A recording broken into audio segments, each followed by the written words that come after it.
We have news, ladies and gentlemen, as I just am realizing I forgot to turn the lights on. I am so prepared today.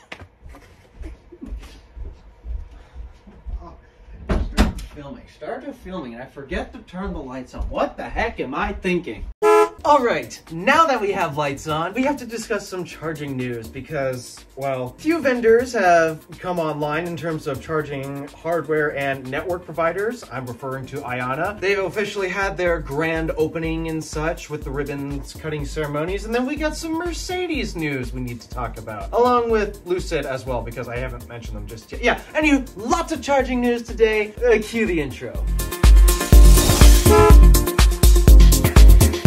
I'm gonna start off with Iona. They officially had their ribbon cutting ceremony, or as of recent. What day was it? I don't exactly recall because I am always so busy. I don't get to keep track of all these gazillion things. But yes, Iona is officially open for business, and they are in the process of opening up even more locations across the US, aside from just their site in Apex, North Carolina. They've also previously had 2 in Ohio and 1 in Pennsylvania that opened up alongside the one in Apex. And then as of recent, they have opened up one in Abilene, Kansas, I believe, and then another one in Texas, if I recall. And the good news is this ramp up is not slowing down. Apparently, they have over 100 different sites already planned out, getting everything commissioned and such. Yeah, this network's going to grow pretty fast, and from what I'm seeing, they have no ambitions in slowing down. And the biggest reason why I'm excited about this is because they're deploying basically the only charging hardware that we basically know is proven to be reliable, aside from Tesla superchargers. The Alpitronics, they are getting out there. And so, yeah, pretty much it's a lot of good news for EV owners to rejoice for. But Iona stuff aside, we have other news we need to talk about, like Lucid and the Gravity. My goodness, did Lucid really up their A game when it comes to charging performance. Lucid would like to tell you back when the Air was the latest and greatest of their products, they'd like to tell you, this is better than every single electric car out there because we can charge at 350 kilowatts. We are the best charging car on the market. Ow, my hand. The unfortunate truth was that statement is just about as sore as my hand because, well, yeah, they did have 350-ish kilowatt charging for a peak. The problem was it only held on to that for a very short amount of time, and then the general curve, it just plummeted after that 350 kilowatt spike. Yeah, as it turns out, not exactly the best charging vehicle out there. It's been proven with many out-of-spec testing, such as the 10% challenge. In theory, the Lucid Air should have been able to beat it. I mean, it has the efficiency, and technically its peak is higher than the Taycan's. But nope, that was not the case. The charging curve on that was so bad, it couldn't overtake the Taycan. And it couldn't overtake it by a long shot. And this was also ultimately proven out in the i90 Surge when they tested that as well. So yeah, Lucid, you did have a fast charging vehicle, except it was only fast for like the first minute or two. Then after that, you just plummeted, and then your competition just blew you away. Well, now they fixed it with the Gravity. If I recall, their new peak is 400 kilowatts. So in theory, that will max out an Iona charger, which is good because, oh yeah, did I mention? Gravity does not have CCS. That's right, it is using the superior standard. Yes! No CCS Type 1 for that vehicle. It's using NACS. This is amazing news. And from the sounds of it, if it finds an Iona station, which, hey, they're deploying at super rapid rates, if I recall, oh, charging those things is going to be awesome. But what if a Lucid Gravity owner takes it to a supercharger? Because that was the #1 reason why a lot of automakers have been switching to NACS. It's not necessarily because it's a better connector. I mean, hey, it is a better connector, and even if you didn't have supercharger access, I would have wanted to use this connector anyways, just because of how superior it is to this piece of trash. But how does the Lucid Gravity handle supercharging? Because again, that's the #1 reason why automakers wanted to switch to NACS. To my surprise, not terribly, actually. Lucid decided to borrow a page out of Hyundai and Kia's book in regards to how the EGMP platform works, because again, Lucid uses an 800 volt architecture, and oh, okay, yeah, I know, 900 volts, it's a class system. My gosh, this is confusing.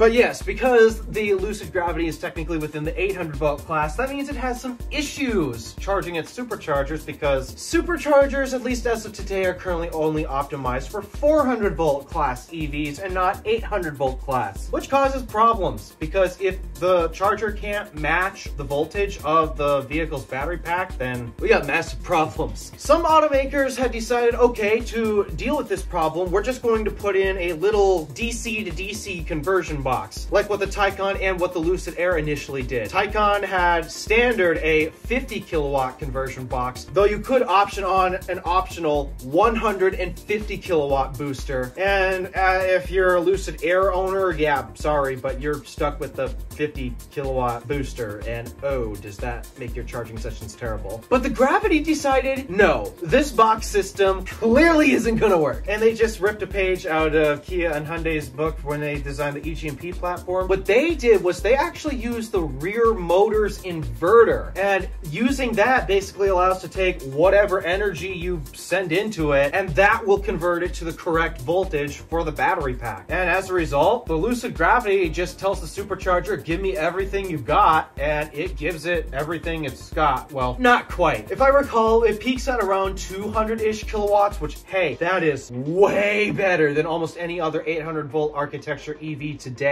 on the supercharger network. Okay, well, the Cybertruck technically can do 250 on those superchargers, but that's because they're using the trick of splitting the battery pack in half. But I have to admit, this is pretty impressive. I haven't actually heard of any published charging curves or whatnot, but Lucid did mention that they took some feedback about, hey, yeah, the peak's cool and all that, but the curve absolutely sucks. So from what I'm hearing, they've decided to up the curves. How much have they done it? I don't know. I haven't found any charging tests on that just yet, and that's because so far there aren't that many Lucid Gravities out in the wild just yet. I mean, they're out there, but there ain't many, especially in the media's hands. So did they actually improve the curve by a significant margin? I don't know. But from the sounds of it, Lucid Gravities at least are going to charge on the supercharger network quite nicely. And my condolences to you Lucid Air owners, because, oh, yeah, unfortunately, if you do go to superchargers, you're still going to be capped at 45 to 50 kilowatts, depending on what your booster is able to do. And yeah, it's painfully slow. And as of right now, technically the Lucid Gravity is officially supported on the supercharger network. They made a big deal about that. But to my surprise, not the Air. And I mean, okay, I understand why, because 45 to 50 kilowatt charging, that's a pretty big pain point if you ask me. So that means these vehicle owners are still going to be stuck using Electrify America and EVgo. And okay, Ioni's coming online and they got CCS equipped on their chargers as well. So okay, I'll cut them some slack. They still have options, but superchargers are still the most popular network and the most vast network here in the United States of America. And so yeah, it's a bit of a bummer for those cars that they still actually are not officially supported by the supercharger network. Yeah, they don't even get an adapter. The only Lucids, to my knowledge, that are officially supported by the supercharger network are the Lucids with this charging port right here. So yeah, that's Lucid stuff. And oh, did I mention that officially we have Ioniq 5s out in the wild with NACS ports? Yeah, Hyundai has Ioniq 5s in the wild with NACS ports. If you want to learn more about that, go check out the Ioniq guy. Apparently he bought one of those Ioniq 5s with the NACS port, and he knows a lot more about it than I do. So yeah, there's that. And then finally, we have to talk about the latest entry into the supercharger network, Mercedes. Okay, I have some good news and I have some bad news when it comes to how Mercedes is handling the next transition. First up, yeah, Mercedes, they have recently joined the supercharger network. Tesla's officially allowed it. And the way the adapters are being handled is, from what I'm aware of, Mercedes is just buying Electron adapters. And unfortunately for Mercedes owners, but I mean, come on, this is Mercedes we're talking about here. Of course they would. Mercedes is basically charging full price for the adapters when they're selling it to their customers. Yep, so what's the difference between buying the Mercedes version of this Electron adapter or just buying the Electron adapter yourself for potentially cheaper if you can find discount codes out there. I don't know, but that's the story with that. Speaking of adapters, I guess I should mention, I heard recently that UL225, whatever that standard is that's supposed to safety certify adapters, I hear it's basically complete and testing has begun for a few of them. So maybe that means your adapter options that are officially supported and safety certified are about to come to the market. Maybe, I don't know, but let's hope that's the case. Adapter stuff aside, sure, Mercedes, they're now on the supercharger network via an adapter, but I really have to rant on them from a rumor I've heard on how they're going to handle actually putting the physical port on their cars themselves. My God, I can't believe that these are German engineers designed to build the best cars out there, supposedly. And this is a very good example of German engineering gone horridly wrong. So what Mercedes is planning on doing is, yes, they're going to ditch CCS, however, not completely. Here's what I mean by that. If you're a Mercedes EQ something owner, because they have a range of EQ models, you might recognize this as your charge port. This is the old and inferior CCS Type 1 that we are getting rid of and phasing out because it sucks. However, when Mercedes is going to do that, they decided, yeah, of course this port sucks. We're switching to NACS because why wouldn't we? However, there's only a portion of this that they're erasing. That's it. They're just deleting the 2 CCS pins right here. Now you might be thinking, what's the problem with that? Well, sure, of course, you can still use this for AC charging, which makes sense. The majority of public AC chargers out there technically still use this port because these are the most common type of connectors out there. There's a reason why Tesla gives you an adapter. Oh wait, I have it right here. There's a reason why Tesla gives you an adapter with every single Tesla. It's so that way you can use these public AC chargers anywhere you go. Just like that covers.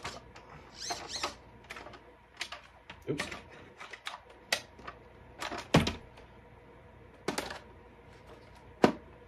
Just like so. So yeah, okay, I can understand maybe keeping it around because these are so common, though again, I'm willing to bet these are going to be phased out, especially considering how easy it is to perform a connector swap on those chargers. The issue is how they're handling putting the NACS port itself on. Yes, they're not getting rid of this connector just yet, which I personally think is questionable, but you have the right to your opinion if you think that it should stay. The issue is within this connector itself. Mercedes is only planning on limiting this connector for DC charging purposes only, which is kind of dumb because if you take a look at this, this is the official charge port of Tesla Model X. Yeah, this does DC, but it also does AC. This NACS connector right here that I have is to a Tesla wall connector that is broken. The button on this doesn't work. That's why I found this on eBay. But even though the button doesn't work, the actual metal contacts in there still function as intended. But yeah, this cable right here is for AC charging.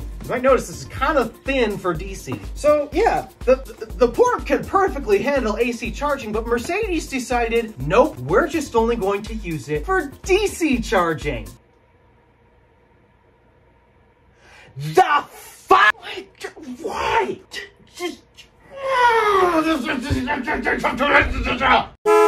What were they thinking? What are they thinking? Oh, I really hope that this is just a rumor and does not come to fruition, because this is a terrible idea on every stretch of the imagination. Mercedes, if you want to still have your customers the ability to charge with this older and inferior standard, these things are pretty darn cheap. And you know what? If they do have a charger in their house that only has this type of connector, a simple cable swap isn't really that hard. A lot of the charging hardware manufacturers are actually making it easy to do it. Like for example, ChargePoint. They will sell you an AX cable if you need it and you can put it on as such. Grizzle E just produced one as well, and I don't think the cable swaps are that difficult. It's fairly user serviceable if they're brave enough to do it, or just hire an electrician to do some simple tasks. Really? And if you still need to use this for the public chargers out there, these things are insanely cheap. I picked this up for $25 on eBay. So what were they thinking? Oh my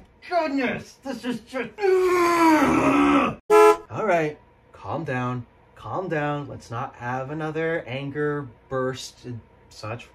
again, this is good news. Mercedes is putting knocks on their vehicles. Just maybe at some point they'll grow a few extra brain cells and this will not be an issue. So Mercedes, if you're listening or watching this video, which I highly doubt you are because, well, my channel size was insanely tiny, and this is a terrible idea. Do not do what you are about to do and give the NACS port both AC and DC capabilities. We don't want another CHAdeMO/GBT situation here. Seriously, nobody wants this at all. Not even your customers. So that's the rant, and that's basically a wrap on the latest charging news as of right now. So as I continue to swell in anger about this whole thing, because seriously, this is one of the most pointless engineering decisions I've ever heard that sounds like they're gonna go through with, I'm going to finish this video right here, and so I can stew in that anger. Thank you for watching. Do me a favor and interact with stuff below. My name is DeWolf, Random Alpha, signing out.